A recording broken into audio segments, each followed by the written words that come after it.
nenda na haya mambo mawili.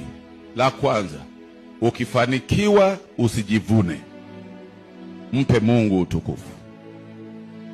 Umeimba vizuri na watu wamekusifu, mwache Mungu ainuliwe, sio wewe. Ni mhubiri ambaye ukimaliza kuhubiri watu wanasema umetubariki, umetugusa. Usipokee utukufu huo, mpe Mungu, ndiye mwenye utukufu huo.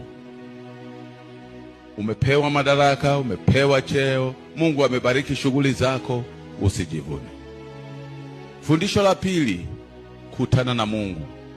Ruhusu mafunuo ya Mungu ya kutokee kama ilivyotokea kwa Isaya. Akamwona Mungu katika utakatifu wake.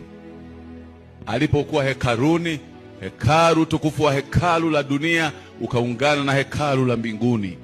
Akamwona yeye aliye mtakatifu. Badala ya kusema ole wako, akasema ole wangu. Ruhusu Mungu akuonyeshe madoa ya hatia yako. Mahali ambapo katika maisha yako ya imani panahitaji matengenezo bado, Mungu aruhusu kwenye kambi hili.